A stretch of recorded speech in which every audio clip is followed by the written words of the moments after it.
Hello friends, आप सभी का स्वागत है मेरे बीट अड्डा चैनल में।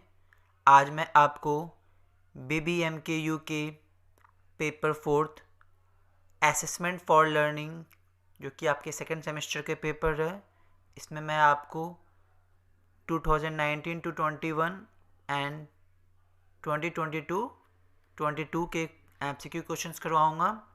बाकी नॉलेज एंड करिकुलम के पेपर के मैंने सारे MCQs करवा दिए हैं, वो BBMKU के हैं। तो चलिए देखते हैं आज के MCQs। 2019 से 21 के क्वेश्चन।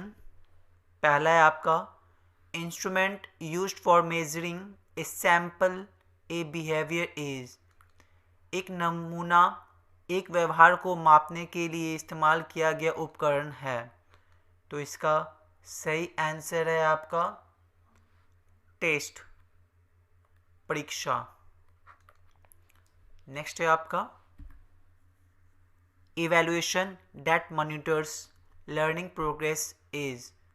मूल्यांकन वह है जो सीखने की प्रगति पर नज़र रखता है।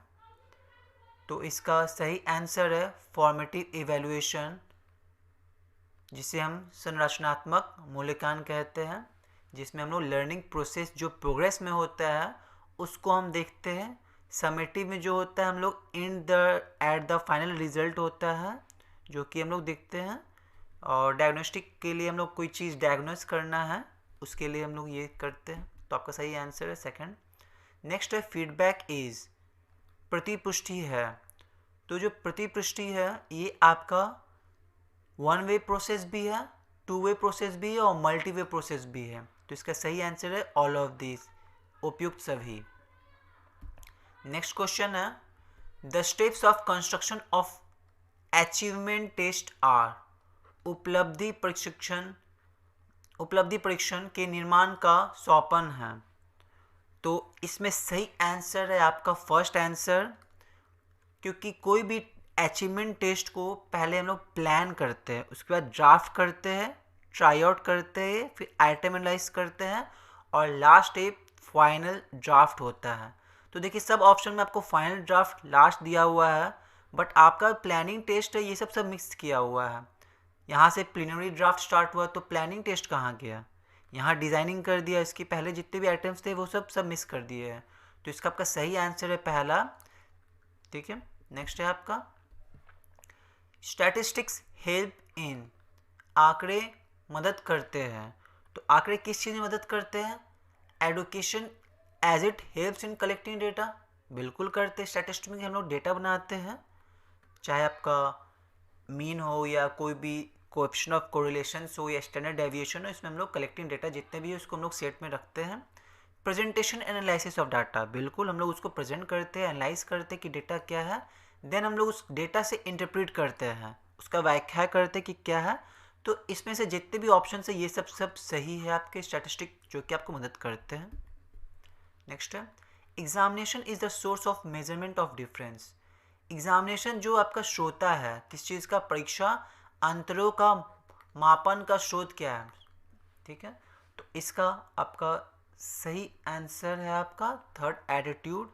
ये अभिवृत्ति नापने के लिए है एग्जामिनेशंस। इसमें आपको कोई इंटरेस्ट, रुचि देखने के लिए मेजरमेंट नहीं होता, कोई मोटिवेशंस के लिए नहीं होता, व्यवहार के लिए नहीं होता है। हम लोग मेजरमेंट जो देखते हैं उसकी अभिवृत्ति होते हैं, इसमें बहुत सारे एटीट्यूड में ही आपका बिलीव्स आते हैं, ये सब तो हम लोग चेक करते हैं। नेक्स्ट है, standard deviation is to variability as mean is to. मानक विचलन परिवर्तनशीलता के लिए है जो औसतांक है। तो इसका सही आंसर क्या है?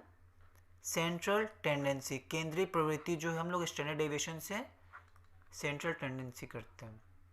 ठीक है, नेक्स्ट है आपका, central tendency is that value which typifies or best represent the whole distribution. Who said this? केंद्रीय प्रवृत्ति का मान वह मान है जो किसकी सारे आंकड़ों का श्रेष्ठतम प्रतिनिधित्व करता है, या किसने कहा है?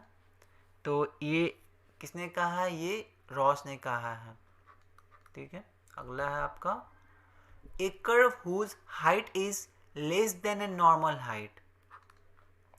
तो इसका सही आंसर है प्लेटो, कर्तिक, चपट, ये जितने भी दिए हुए ये सब आपके ये टाइप्स है, ये तीनों ना आपके नॉर्मल हाइट्स को मेज़र करने के लिए है। कोई आपका ऐसे होता है ब्रॉड, कोई आपका ऐसे होता है, कोई आपका ये होता है।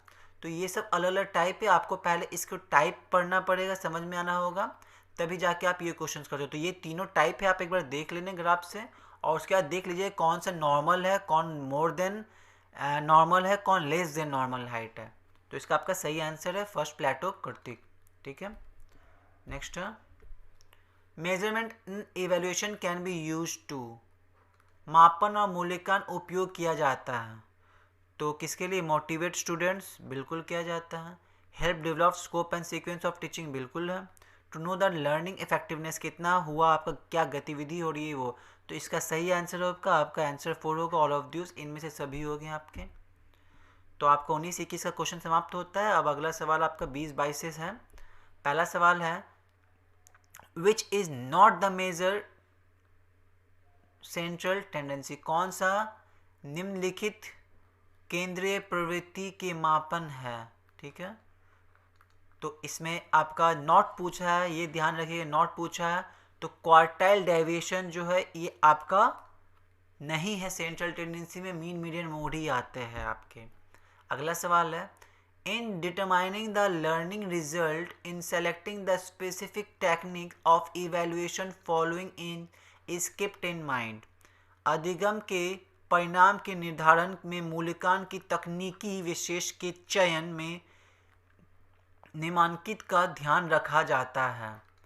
तो इसमें जो चीज़ ध्यान रखा जाता है वो हम लोग का एडुकेशन ऑब्जेक्टिव, हम लोग का एडुकेशन का उद्देश्य क्या है, ये चीज़ हम लोग को इवैल्यूएशन में ध्यान रखना पड़ता है। क्योंकि मेथड्स ऑफ टीचिंग में आप किस तरह से पढ़ा रहे हैं उससे मतलब नहीं है, आपका जो गोल ऑब्जेक्टिव हो रहा है वो पूरा हो रहा है कि नहीं हो रहा है। ठीक है, अगला है which types of evaluation is done after the completion of the session, संत्रांत पर किए जाने वाला मूल्यांकन कौन सा है। तो ये ध्यान रखिएगा किस चीज़ का मूल्यांकन बोल रहा है, ये डन आफ्टर द कंप्लीशन बोल रहा है। तो ये समेटिव इवैल्यूएशन है, संकलनात्मक मूल्यांकन। अगर बोलेगा प्रोसेस में है तो उसमें आपका फॉर्मेटिव हो जाता है, संरचनात्मक हो जाता है। और कंटिन्यूस इवैल्यूएशन तो सतत होता है, जो आपका कोई कहीं बीच में ब्रेक नहीं होता, ये लगातार फ्रॉम स्टार्टिंग टू एंड ये आपका प्रोसेस चलता है, जिससे हम लोग बोलते हैं CCE, continuous comprehensive and evaluation. ठीक है, अगला है आपका which of the following theory considered G as an important factor of intelligence. एक जनरल फैक्टर आता है, स्पेसिफिक फैक्टर आता है। ये जो स्टेटमेंट, ये जो आपकी G थ्योरी है कंसिडरेशन, ये आपके किसने दिया था? स्पीयरमैन थ्योरी थे, स्पीयरमैन का सिद्धांत था, उन्होंने दिया था ये। अगला है the main purpose of continuous evaluation should be, सतत मूल्यांकन का उद्देश्य होना चाहिए to diagnose remedy gaps in learning, सीखने में होने वाली कमियों का निदान और उपचार, to measure the achievements of learners, उपलब्धि को मापता है क्या evaluation continuous, to decide if the student should be promoted to the next class, ये तो एकदम बहुत ज़्यादा ही नेगेटिव है आपका। To point out the arrears of the learners, रुचियाँ निकालना ये कोई आपका सही नहीं है। ठीक है, अचीवमेंट को भी आप मेजर नहीं करना है। इसमें क्या होता है, हम लोग जो कि गैप्स हो रहे हैं, कोई भी चीज़ कमी हो रही है, उसका निदान करना, उपचार करना ही आपका CC एवोल्यूशन का मेन पर्पस होता है। पहला आंसर होगा which type of measurement is following, मापन क्या होता है। तो मापन आपका quantitative as well as qualitative दोनों ही होता है, ये बात ध्यान रखिएगा। तो F का थर्ड हो गया। ठीक है, अब अगला देखते हैं which is the nature of evaluation, evaluation का जो नेचर है वो क्या है। निश्चित अंतराल है, समटाइम्स है, कंटिन्यूस प्रोसेस है। इसका सही आंसर ऑल ऑफ दिस, ये तीनों प्रोसेस जो है आपका इवैल्यूएशन की नेचर है। ठीक है, क्योंकि समटाइम्स भी आता है, इंटरनल तो है ही और कंटिन्यूस प्रोसेस भी है। अगला है following are the types of correlation, सहसंबंध के निम्नलिखित प्रकार है, पॉजिटिव भी है, नेगेटिव भी है, जीरो कोरिलेशन भी है। तो इसका आंसर फोर्थ होगा, ऑल ऑफ दिस, इनमें से सभी। अगला है मीडियन इज ए माध्यिका है। तो मीडियन क्या है आपका? मीडियन एक पोजिशनल एवरेज निकालता है। तो मीडियन का सेकंड आंसर होगा। If at two different time the score of an achievement are not different than the test pauses, वो not different है, अलग नहीं है, तो इसका सही आंसर होगा आपका रिलायबल, विश्वसनीय सही आंसर होगा। तो आज का वीडियो यहीं समाप्त होता है। आपके असेसमेंट फॉर लर्निंग के सीरीज़ पूरे ख़त्म हो गए, 20-22 के हो गए हैं। तो आप इसको ज़रूर से देख लीजिएगा, क्योंकि आपके जितने भी ऑब्जेक्टिव एमसीक्यू होते हैं ये आपके 100 मार्क्स के जो होते हैं उसमें 20 मार्क्स के एमसीक्यू होते हैं, मतलब 10 क्वेश्चंस आपके होते हैं। और ये अगर 10 क्वेश्चन आपके 10 अगर 10 में 10 सही हो गए ना, तो आपके जो 10 मार्क्स के नेक्स्ट क्वेश्चन जो लॉन्ग टाइप क्वेश्चन होते हैं वो आपके उसमें भी अच्छे मार्क्स आएंगे। तो एमसीक्यू सही करना काफ़ी इंपॉर्टेंट है। ठीक है, please like, comment, subscribe and share with your friends. Thank you.